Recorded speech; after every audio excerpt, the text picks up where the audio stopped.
welcome to the Percussive Art Society Symphonic Committee video series, Careers in Percussion Thinking Broadly, where we interview successful orchestral musicians about the work they do when not performing on stage.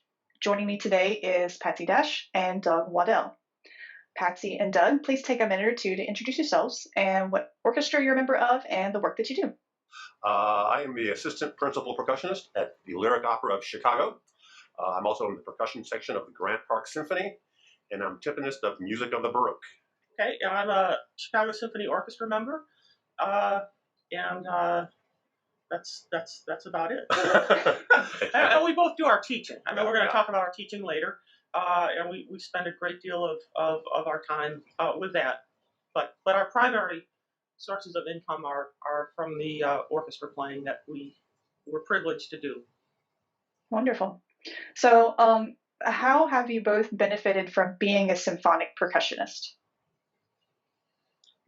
Well, I mean, it was a dream of mine growing up from, before junior high. I don't even know how I even thought of it, honestly. But, and, it's just been, when I lucked out and got hired here by the then music director, Sir George Schulte, it was a life-changing experience. I had been playing in a regional orchestra in South Florida. However, that orchestra, unfortunately, folded sometime after I moved up here.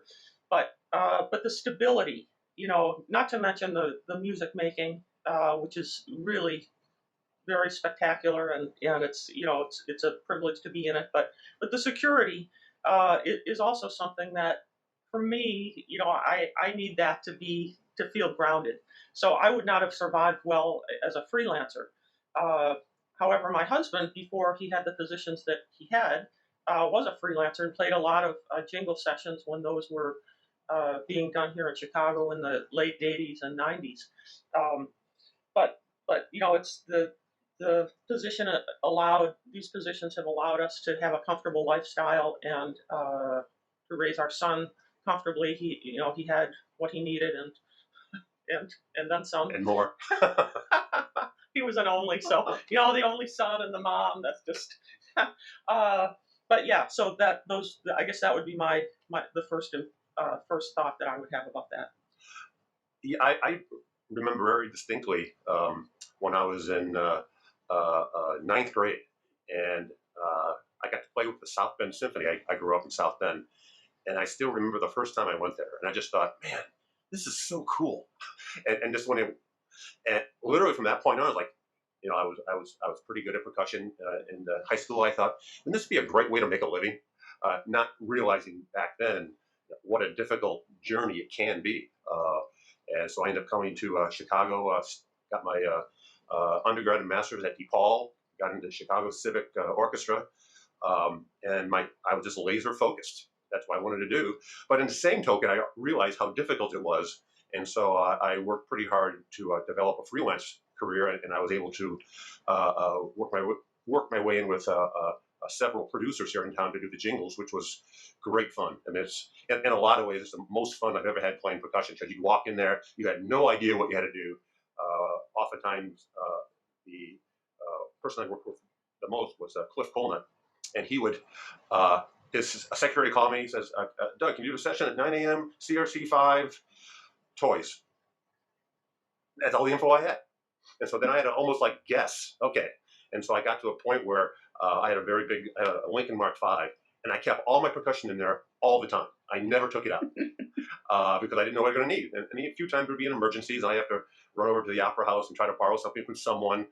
So it was a wild ride. But then I was very fortunate. About late 90s is when the session business started drying up. And fortunately for me, the Lyric Opera job came up, and I worked very, very hard, because I kind of thought this might be my last chance. I mean, Patsy's in Chicago; we're not going anywhere. But I was fortunate enough to win that job in 1998, and it's been a dream come true. How have you most enjoyed, or what have you most enjoyed from working in this field? The session business. Yeah, playing those sessions was so fun, and the other orchestra I played, Music of the Baroque, I get to play we it's called Music of the Baroque, but we go into the classical. So we'll play a fair amount of Mozart, and we've even done Beethoven's First and whatnot. So I get a chance to play that style of music with the quantity of players it was written for. When you hear a Mozart symphony in a major orchestra, they might have all 80, 90 players, and it was really envisioned for just a handful. And I actually play on Baroque drums that obviously they were manufactured by La Fima, but they're styled after real Baroque drums. So it's the right sound, the shallow bowl, not the big, ringer. That was not the sound. Those drums sound amazing, but so those things I'd have to say are probably the most fun. Okay. And Patsy? Yeah, it's interesting because sometimes the things that you think you don't want to do end up being the things that are actually what you're most passionate about. I think in Doug's case, he was a little reluctant at the time to buy the timpani. We already had timpani, but the new music director of Music of the Baroque, which we affectionately call Mob, wanted them, and so we ended up getting them, and it really changed his feeling to the better about Mob. I mean, I think he always really liked it, but it's really fun to have just the right instrument and just the right sound, not something that's close, but just it. That's great, and I enjoy that too in my job. I one of my high school teachers, Ruth Kahn, one of the many good things and good advice that she gave me was, get the best instruments that you can get, and just have your sound. Don't skimp on that. And I've really come to, over the years, look back on that advice as being great. And to this day, we're still buying sticks and drums. We just bought 2 marimbas, mostly for the kids, but still. And so, having my stuff in a large locker in a dedicated percussion room, I've got virtually everything. It's rare that I don't have what I need. If I don't have it, the orchestra doesn't have it either, and we have to rent it. So, and that's I really appreciate that. That's a luxury not everyone has.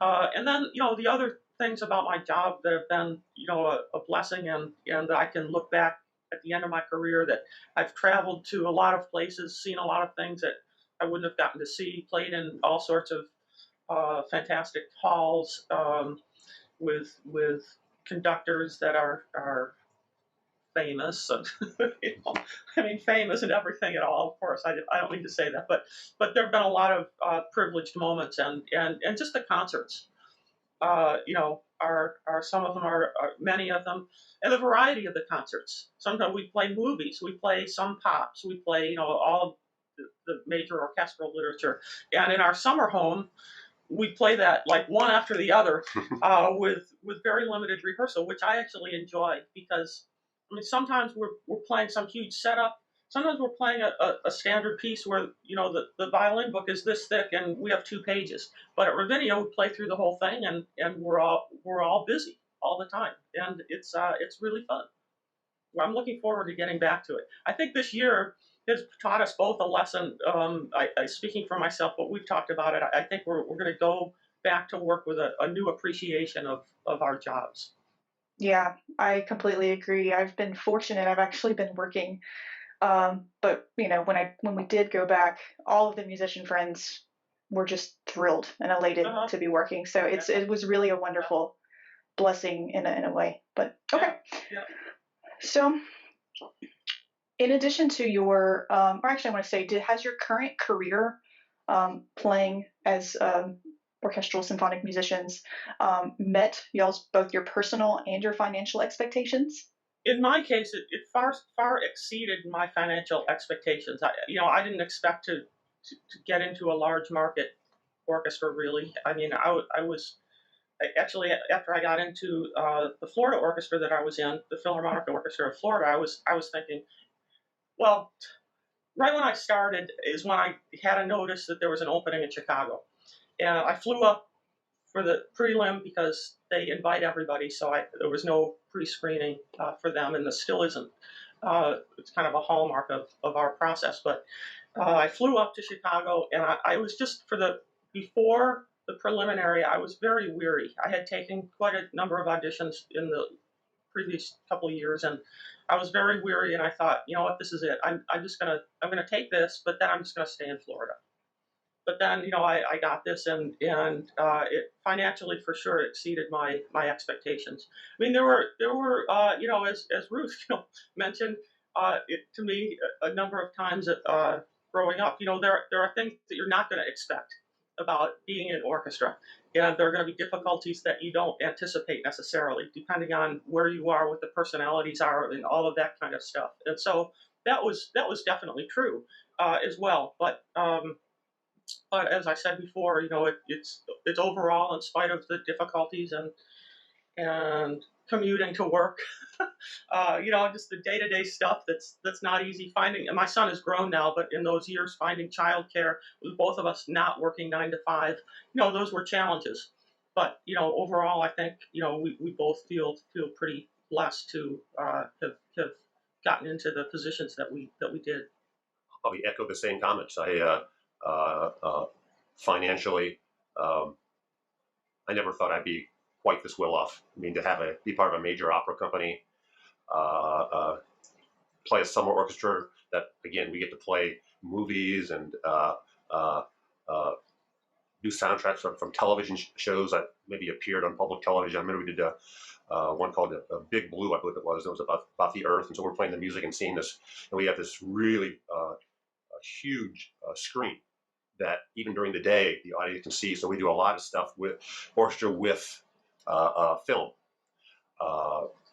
and of course the opera.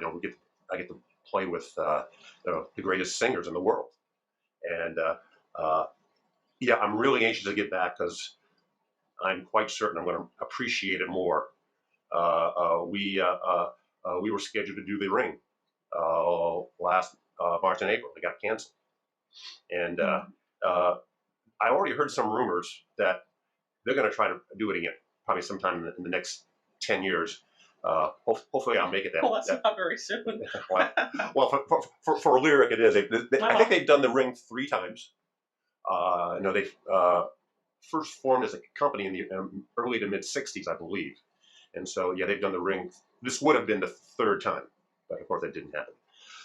I'm going to have a renewed energy, I think, when we get back in September. And Grant Park, we're starting in July. It's etched in stone. It's 8 weeks instead of 10. But we're gonna be back there, and it's gonna be smaller pieces. We're more spread out. We're not doing as many huge things with the chorus, and they come up with safety protocol where the chorus is actually going to be, there's a choral section behind the orchestra, but they're going to have the chorus in front now, and then the brass are going to be in the choral section. So again, they're trying to handle it as safely as they can. But we've been lucky. Yeah, that's great. That's awesome. All right, let's shift over to talking about things that you do outside of your orchestral playing. So what are your other kind of interests or skills, or what is it that you do outside of your performing? Well, I mean, the biggest thing is the Percussion Scholarship Group. Sometimes we call it the Percussion Scholarship Program. But it's attached to the Chicago Symphony, and Doug and I started it about 25 years ago with a small group of 15 students with the ambition to keep all 15 all through high school. And we learned a lot about teaching along the way, and we refined our curriculum, and we've done a lot of things. But one of the first things we learned is that not everyone really loves playing an instrument. Some people love playing an instrument. Some people don't.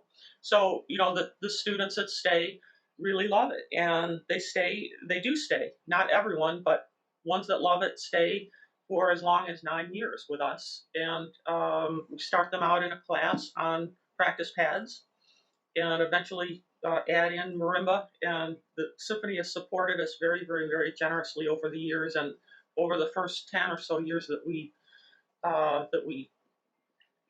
did this, they bought a couple of marimbas every year. So at this point, we have enough marimbas to send home with every kid. And That's great. so now sort of refined it to the point where we've got binders full of music. That it's a fairly strict is a little too strong a word, but a fairly strict curriculum that everybody goes through, and we've had a lot of kids succeed at a high level. Our I guess the person that comes to mind is Josh Jones, who was the first to win a position, first principal percussion in Calgary, and now principal percussion in the Kansas City Symphony. But we're proud of many other students. We have Marcy is in New World. Two of the kids are back in Chicago and teaching. Three kids are in. No, four kids are music majors in school right now, including someone at Juilliard, two people at Michigan, and music ed and composition student at University of Miami. Am I leaving anyone out? Well, Eric's studying conducting. Well, Eric is one of the two students, yeah, who's back in town studying pedagogy and conducting, and John is back in town and already has students who are going. He's already been in town teaching for a couple of years, and he's already got a student at Manhattan. So we've been privileged to know like a ton of kids, and we've had a ton of kids not go on in music, including several people that went to Ivy League schools, and everyone that stayed with us for their school time until they graduated from high school has gone on to college. So we draw from the Chicago city limits, so we have a very diverse group, and they become very close friends, and it's really it's. For me, that's the most fun part. For Doug, the most fun part is teaching the percussion. For me, the most fun part is saying, "Hey, what's going on?" I start every lesson like that. And most of the older kids are ready for me. They know I'm going to say that, and they tell me, what's going on. And then we get to follow their careers. Sometimes we don't hear from them for a couple of years, but then all of a sudden somebody will pop in and call us and tell us what's going on. And to me, that's really fun. So what inspired y'all to do this kind of work, to get involved in or to start this program? To directly answer your question, how it started, Patsy was teaching at Northwestern. Teacher that was there had been there a long time and had established a certain routine with the percussion program, which I found, I didn't really realize this when I first started. And plus I was only 28, so I didn't really have a great handle on what to do and how to begin and how to, foster my own kind of stuff. So there was some unhappiness among the students because my expectations were just completely different than the person that they had before, and being inexperienced in teaching and having a program like that was very new to me, and so it did gradually shift, but still over those 4 years that I was there were enough kids that were unhappy that I just felt like this is not really constructive. And they ended up going with a full-time person, which worked out, great for them because that's when Mike Burritt came in, and obviously he had a fantastic success at Northwestern. And I think, the combination of bringing in somebody fantastic like Mike and the fact that he was there full-time, whereas I couldn't be there full-time, was, it was just the best fit that they could have. But I was thinking in those years, like, what can I do better? Like, what am I doing wrong? And I kind of realized that I would be better at teaching younger students. And so, and I realized at that time that, there were a lot of young students who were extremely talented and worthy that didn't have the opportunities that the Northwestern kids had, or that they had because it takes a lot of money to play an instrument well. You've got weekly lessons, you've got, in our case, you've got instruments and mallets and sticks, and it's a never-ending expense. And so with Doug's help, I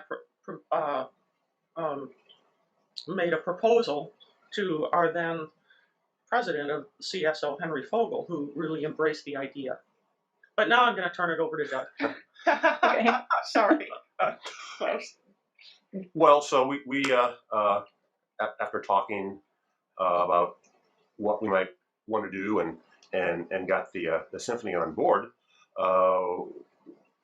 we got our first class of 15, and we kind of stumbled through that trying to figure out what this teaching thing was and where it's going to go, and made our multitude of mistakes along the way, and it just started growing from, we're going to take these 15 and we're going to make sure they make it all the way through. And after 1 year of that, we decided, this isn't going to work this way, because some kids don't really want to play an instrument,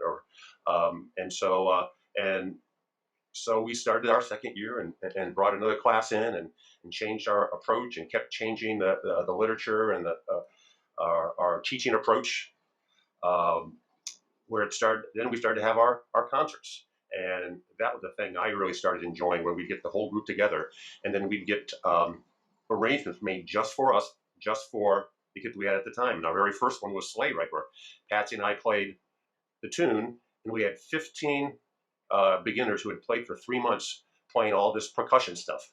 And that was an interesting, because we had an arrangement of a syncopated clock and Mozart's sleigh ride, so we could use the sleigh bells, and that was 25 years ago, and I still remember that day. And as things grew, we had other writers make us special arrangements that would work for percussion, and we're a pretty heavy a mallet group, mainly because trying to play true percussion ensembles takes an awful lot of time with setup, and that didn't really work with little kids, and we started to go into a mallet playing, and we started getting arrangements of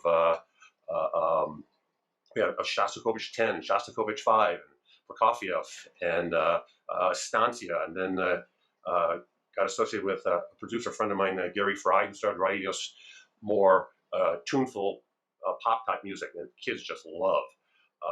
We've done stuff with chorus. Not often you'll have a percussion ensemble and chorus, and we've had several of those things playing Disney type tunes and whatnot. So it's we've gotten to play with the Chicago Symphony for their Welcome Yule concerts, and the kids have been focused, and those have been great thrills for me. So, and even though those were fun, I would say the thing I probably most enjoyed is that we'd have these really long Saturday and Sunday rehearsals. The kids would be there for 6 hours each day.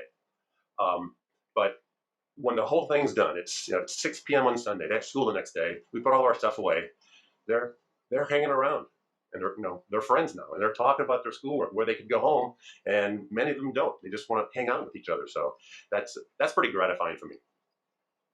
Yeah, that's great. You might have said this already, but what are the age range of your students in the program? We start in 4th grade, which is more or less 10 years old, and go through high school, which could touch 18.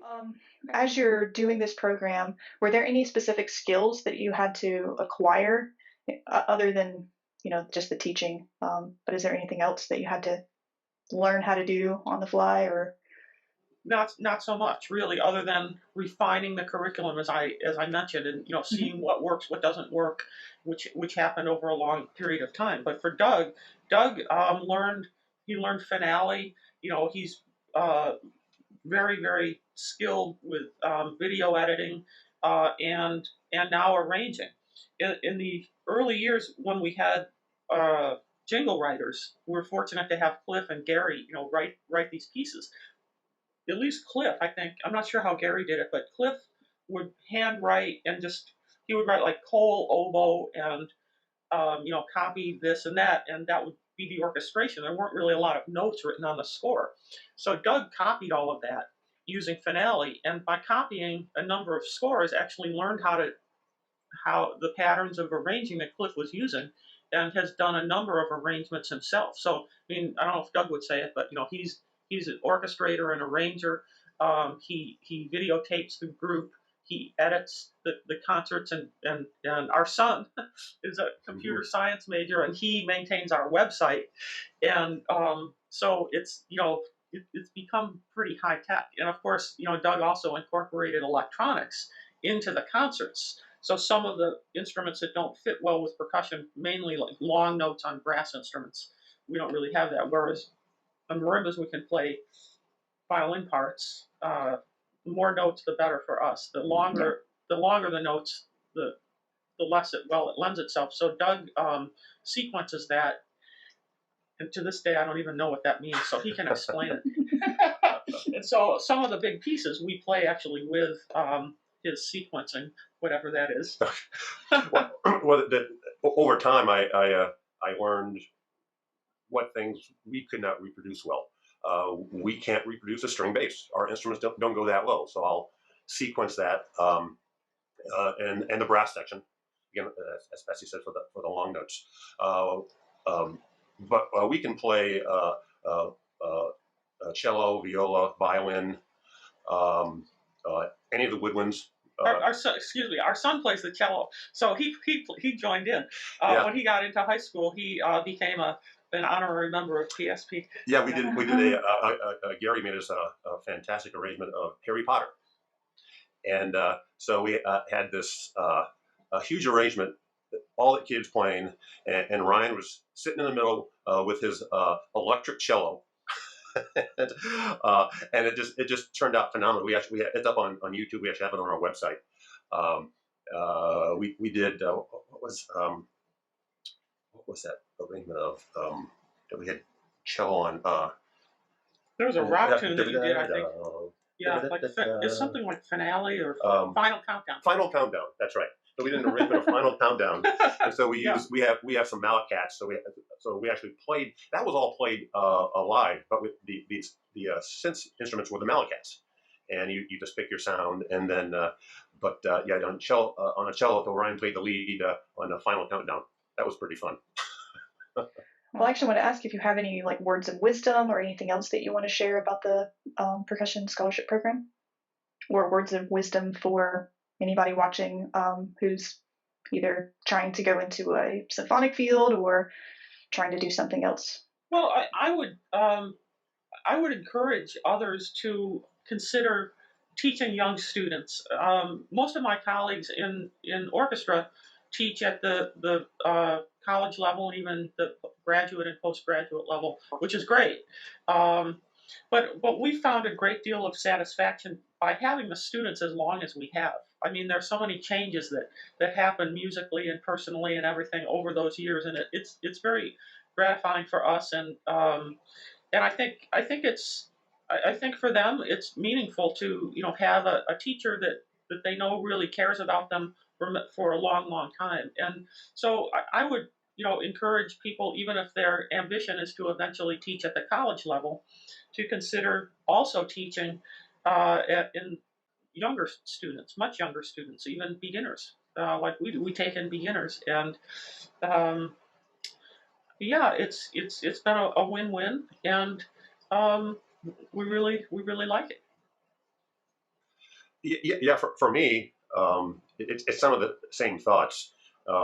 Bringing these kids in when they're in fourth grade, and you get to see them grow up, and you get to see them every week. We do about in normal times we're probably together 48 weeks of the year, and see them kind of grow up, and you get to meet the families.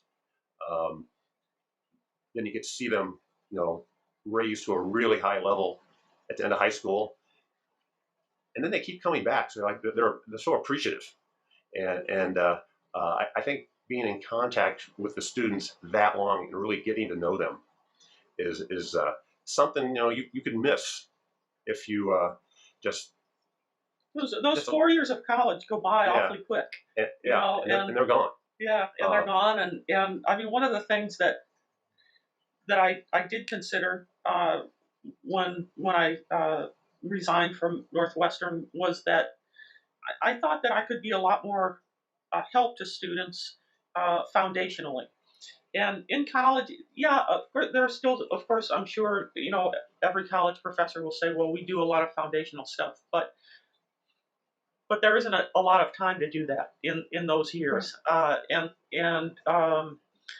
there is, we have them for 9 years. I'm not worried about it. I mean, they'll tell you that we push them hard, but I mean, we have time to let things develop naturally. And we do. We insist on daily practice and all of that. But we know that from experience, the level is going to be at this point, and we have to just keep them playing, just keep playing and playing, and we have time to do that. Whereas there's a gratification and I think a benefit to that if somebody comes in for a year of grad school, they're really putting the icing on the cake. Hopefully they've already done all that stuff that I just described, and if they haven't, then it's going to be difficult to difficult to put that icing on there if the cake isn't solid. You know what I mean? Right. So we really enjoy working with our younger students. That's wonderful. It really, really is. And really inspiring. So this has been great. Last question is, where can people get in touch with you? Probably email, I guess. Yeah, email.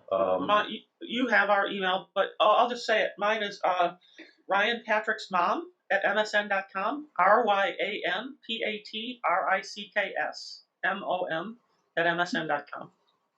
And mine is Lyric Perk Timp at msn.com. So the word lyric and perk for percussion and timp for timpani. Great. And your website? Percussionscholars.com. Great. But do any Google search on the Percussion Scholarship Group and it'll pop up.